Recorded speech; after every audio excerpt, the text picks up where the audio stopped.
you wanted the best, you've got the best podcast. The hottest podcast in the world. The Chris Voss Show, the preeminent podcast with guests so smart you may experience serious brain bleed. The CEOs, authors, thought leaders, visionaries, and motivators. Get ready. Strap yourself in. Keep your hands, arms, and legs inside the vehicle at all times, because you're about to go on a monster education roller coaster with your brain. Now, here's your host, Chris Voss. Hi, folks. It's Voss here from thechrisvossshow.com. Welcome to 16 years. Going on 17. We're feeling old. I think in August we're 17. And, man, we're tired. But that's what coffee's for. Well, anyway, you're almost legal. Yeah, I'm almost legal. That too. Or it depends on what the FBI decides this week. I get one of my 5 ankle bracelets off, but mainly because I always remove the labels from mattresses. That's my thing. Anyway, don't do that, folks. That's what the judge says.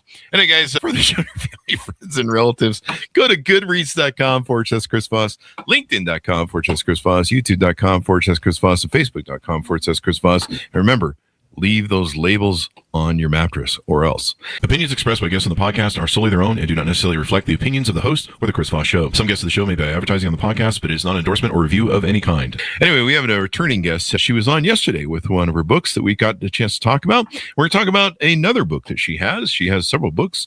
It is entitled The Wrong Side of the Flame, a Brighid Bardot. Let me recut that. The Wrong Side of the Flame, a Brighid LaFlamme mystery. Out December 4th, 2023 by Renaii West. We're going to get into it with her and all of her details and find out more about her and her books that she keeps writing that you need to read and order from Amazon today. Damn it, just go now, today. Renaii West has been writing and performing from an early age. After earning her Bachelor of Fine Arts degree, she became the dramatic arts instructor in a performing arts program where she wrote and directed many of her own productions. Desire to spread her creative wings, she is now creating fun-loving and sometimes quirky characters who inadvertently find themselves in the middle of a mystery and must use their wits and cunning to solve the case. Her passions and hobbies include mythology, classic films, travel, belly dancing, yoga, jigsaw puzzles, and of course, mysteries. And yesterday we let off with her book that should pop up here in 1 second, and got into, what was the book that we covered yesterday, Renaii? Death by Chaos. The internet was moving slow. Welcome to the show, Renaii. How are you? I'm doing well, thank you. I had a blast yesterday. It's all downhill from here. So we peaked. Give us your .coms. Where can people find you on the interwebs? Okay, my website is www.renaiiwest.com. And Renaii is spelled a little differently. It's RENAIWEST, like the Wicked Witch of the West or West Side Story. And then I also have a Gmail, Renaii West, spelled the same way, at gmail.com. Ah, there you go. So give us a 30,000 overview. What's in this new book? This new book is called The Wrong Side of the Flame. I'm going to bring it up here. It's won a few booths. Can't really see the stickers. It won a few Book Fest awards. And I like to say I designed that cover. I did not, but many people seem to like this cover. But anyway, it's a different group of kids. I call them kids. They're much younger than my goddesses from the first book, who they're a little outside the edge. Some people might call them odd ducks or maybe even weird or whatever. The 3 ladies are belly dancers, and one is a fire performer, and their friends are also fire performers as jugglers and whatnot. They perform quite a bit at street fairs, Renaissance fairs, quite a bit. And also, they hang out at maybe interesting venues, maybe more adult-oriented venues. I think I get your drift there. Yes, please. Thank you. And what happens, there's a person that joins them. She has many friends, but this is her core group. Brighid is the leader of the band there. She's the ringleader. She has just nicknamed that group her Fire Buddies. It's a term she got in college. And I actually got that term in college as well. So I always liked that term, so I kept it. Somebody has joined them and was with them for a while, but she noticed at some point, she's noticing the relationship is weird. He's become aloof. He's become distant. It's a little bit awkward. And she's also a little worried about some of the new company he's keeping. And what's going to happen is somebody in the story does not make it out alive. This is what mysteries are all about. And it is ruled a tragic accident. And Bridget's, no. And all her other friends, her fire buddies are going, what can we do? Deal with it. And she's no. And so she goes on a journey. And of course, she has to drag them along. And as always, they find other people they drag along. And she does discover the truth. Yes. Can you tell us what the truth is, or do we need to buy the book to find out? I think you should find the book. Yeah. But most people are happy with the truth. Okay. Yeah, it's one of those things where you got to read it. Now, you've written 2 other books, I believe. Was it 2 other books? From going from memory here. Okay, I've written Death by Chaos, Wrong Side of the Flames, my second one, and there's a third one that should be out in April. Okay. Should be ready for April. Now, is this part of a series, this book, The Wrong Side of the Flame? It's going to be. This is the debut. So I don't have a second one yet. It seems I had the goddesses, and this is the fire buddies, and then I did the goddesses again, and then I'm going to do the fire buddies again. Lots of fire buddies. It's like 2 different, It allows me to explore different worlds. Yeah, it gives you lots of different things you can take and do. Is there any connection to the characters and who you chose? Is there a little bit of you in here, or some of you in here? Oh, definitely. I've been asked because I have presented maybe people who are a little bit outside on the edge and maybe a little edgy for a lot of people's taste. And what happened is, just for fun, at one point, I'm wanting to do something different, wanting to do a new form of exercise. I took up belly dancing. I met a great group of ladies. And I just thought, as a lot of us did, we thought we'd just be taking this class as it was through an adult education. And we end up spending a fortune buying the costumes, performing at Ren Fair, street fairs, everything. Although we do not become as advanced as the characters in my book. We're always just like amateurs. But we did dance in restaurants and get tips and all that good stuff. And that led us to explore the Renaissance fairs. And I don't know, that's a whole culture, subculture in and of itself. The Rennies, they're called Rennies. There are people who spend almost every weekend at a Renaissance fair. Oh, yeah. I met people in LA, and people had flown out from back east in Texas for this one, and they were going to fly out to another place for that one. And I just definitely became, and that was an interesting group of people. And then there's a crossover at some of these venues we got invited to, first to perform and then to hang out.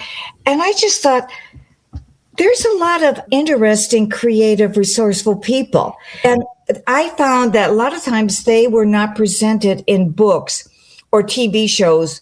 They were either the creepy villain or they were that weird neighbor or something. And I wanted to present them in a much more positive light. And as far as like fire performing, I love to tell the story. I take ballroom dancing. Oh, do you? Yes.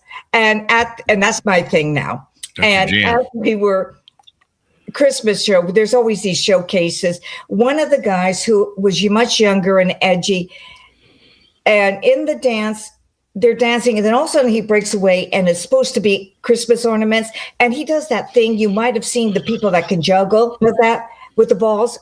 And I went up to him later. I said, "You do that with fire, don't you?" And he said, "How do you know?" I said, "I can just tell." And I said, "This is your lucky day. We're going to schedule it. I'm going to take you out to dinner, and you're going to tell me everything about fire performing." And smart research there. I knew a lot about fire performing, but I really got a lot out of him. It was, I tend to dance a lot when I'm on fire too. Yeah. No, it definitely is. Yeah. In fact, I think I had One friend who was a fire performer, he lost one of his eyes doing it. Oh no. Yeah, I think a piece of flame or whatever he's doing with his twirly thing, and there was always shit coming off it because it's all wrapped up with stuff, and took out his eye. But he kept doing it. So I was like, you only have one eye left. You might want to cut your losses here, buddy. But he made a lot of money doing it at clubs until who's that band, Great White? Oh, I know. Had that horrific fire. And that kind of ended it because the fire insurance went through the roof on clubs and stuff. Yeah. Note to self. I do in my book promote the safety issues. Oh, yeah. And now this guy that I took to dinner, he admitted, now granted, he's only in his 20s, and he admitted that a lot of his friends don't follow the protocols. Oh. But I made sure in my book, my characters do. You always have a fire extinguisher and a first aid with you. You have to have so much room. I made sure my characters, it's not lectured, but it's mentioned. You give the suggestion there. Yeah, never do fire twirling when you're in the hay barn. That's what I know. Yeah. It's not appropriate to do that. Or usually in the house. No. Definitely want to be outside. But so lots of fire and burning going on here. Yeah, in the book. So what do you hope people come away with when they read the book? In this book, I consider fire one of the main characters. Okay. And I'm always fascinated with that whole pleasure, pain issue or the duality of anything. Huh? Something can be a lot of fun until it's not. I always use the example, one margarita, that's good. A whole pitcher margarita, not so good. It's finding the balance. Is a whole pitcher bad if you end up dancing on the tables and entertain everyone? I'm sure it might be over your head, but... Unfortunately, that doesn't happen. I ended up on the floor. Oh, you end up on the floor? And it's got to be cleaned up, and that's all I'm going to tell you. Oh, wow, okay. I think alluding to that. Maybe it's 2 margaritas that I dance. Yeah. Everybody's got to find their balance. And anyway, if you're having margaritas, you're going to have trouble with balance here in short time. So fire, the duality of it. And so fire definitely. And so there's the idea of what you're going to sacrifice for fame, what you're going to sacrifice for your ambition. We tell people to get out of their comfort zone, but sometimes the comfort zone is telling you this is where you belong. So I want people to the idea of, and understand that these characters are constantly figuring out the balance. There's the flame, to stay on the right side of the flame. Obviously, you can get on the wrong side of the flame, and that's where you get burned. And then, like my first book, the idea of friendship, the idea of loyalty. The efforts they put in to find the truth, because they felt they needed, this would be justice for this person. And then, so I hope they appreciate the characters. I hope they appreciate the love and affection they have for each other, the friendship, and again, the loyalty they have. Loyalty is a big deal. And you've intertwined a little bit of your life into this. When did you start writing? I think we talked about this a little bit yesterday, but in case people missed that show, we'll duplicate it a little. When did you begin writing? I think I've been writing my whole life, and I will tell the story again from yesterday. I remember starting to write a lot of poetry while in elementary school. And when I didn't realize till years later, my mom was keeping a copy of everything. And I think I must have been lost. I think I even appeared in some children's literature magazine or something. I think my mom submitted something. And I know for a talent show, because I can't really sing and I wasn't really a great dancer, I wrote for a talent show. I wanted to be in it because I was doing a lot of acting at that time. So I wrote a little murder mystery that me and a few friends performed. And so that was fun. Then when I was teaching drama, I was lucky enough to get into, it's called the School of Creative and Performing Arts. It was a magnet program within a regular program. And we did 2 big productions a year, usually at the end of the semester. But most of the rehearsals were done during school hours, during that class time. Mm-hmm. And I bet you know this because I can guess what kind of junior high kid you were. If you don't give a kid something to do, they'll find something to do. Oh, yeah. And usually it's not what you want them to do. Yeah. And I was a popular teacher. I had 30 kids signing up for each class. And I had to find a way to incorporate 30 kids in a play. And because they just didn't exist. Wow. And so I just began writing. And to this day, I don't think they know this. Although I'm friends with some former students, they might see this and they go, hey, I thought this kid's really talented this way. I'm going to write the part this way. Oh, and she's my leading lady. I'm going to write it this way. And then I would have auditions like everybody, like everybody stood a chance. No, I already knew who was going to do what part. Oh, busted. Yeah. Or for the most part, but no. So I found that very satisfying. Yeah. More so than I thought. I did it out of desperation, but I found it very satisfying. And I found when I took up belly dancing and also with ballroom dancing, if I have a story, I just don't want to do steps. I have a story that I'm trying to tell. You may or may not get it. It doesn't matter. It affects my mood. It affects my facial expression. And I just realized at some point, I am a storyteller. I need to tell stories. I like telling stories.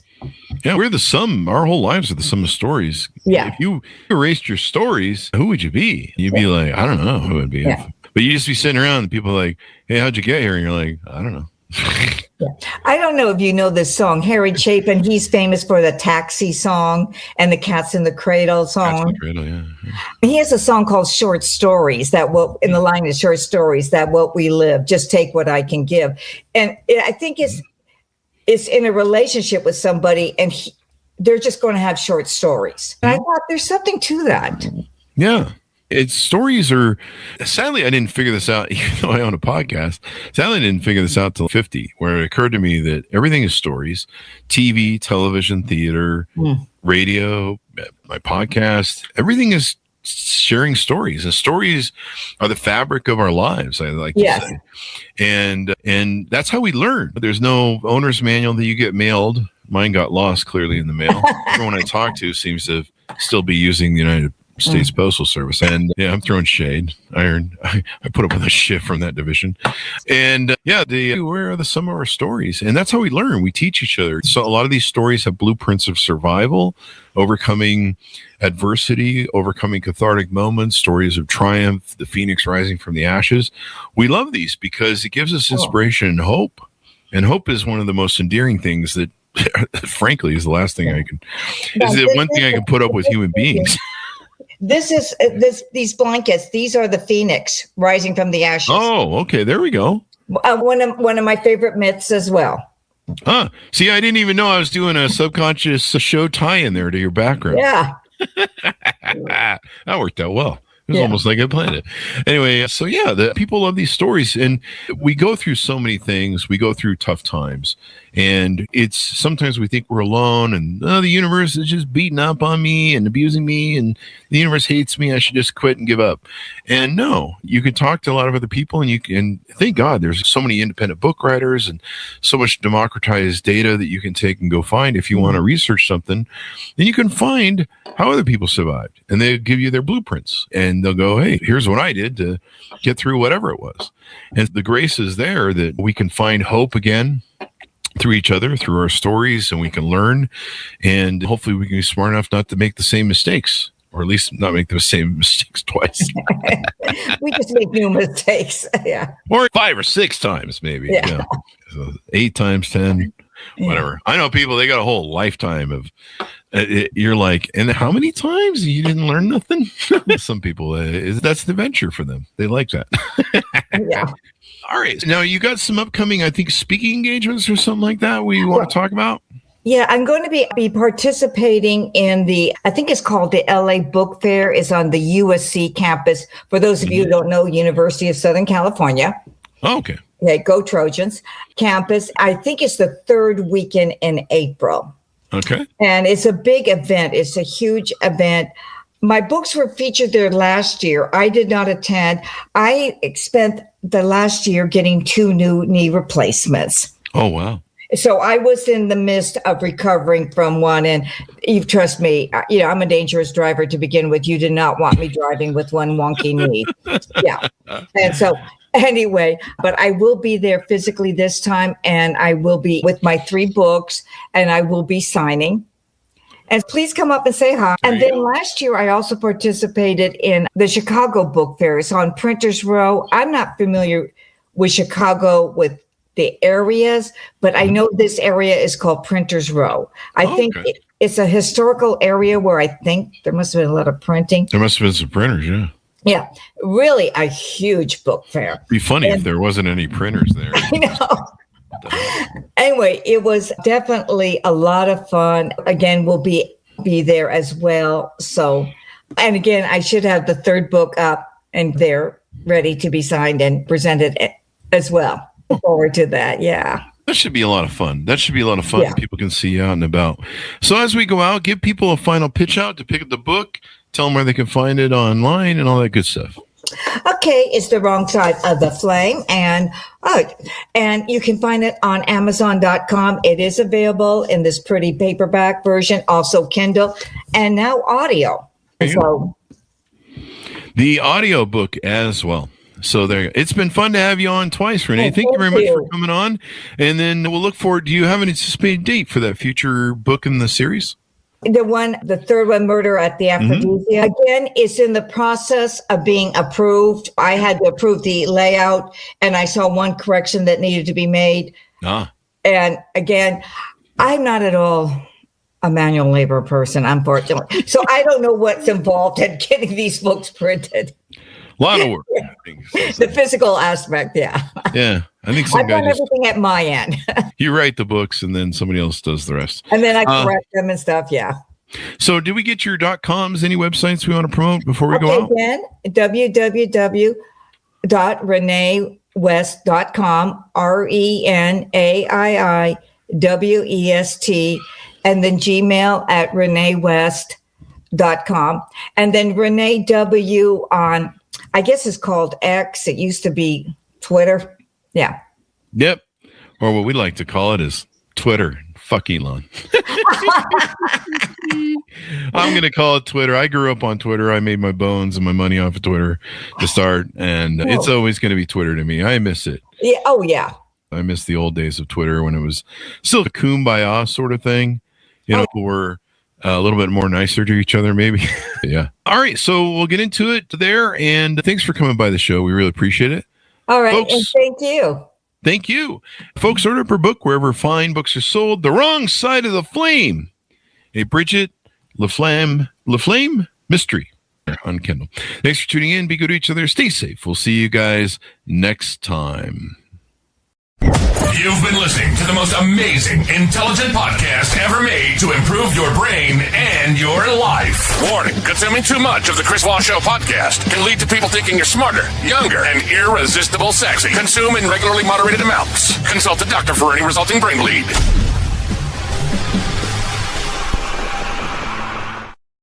All right, Renaii, we got her done.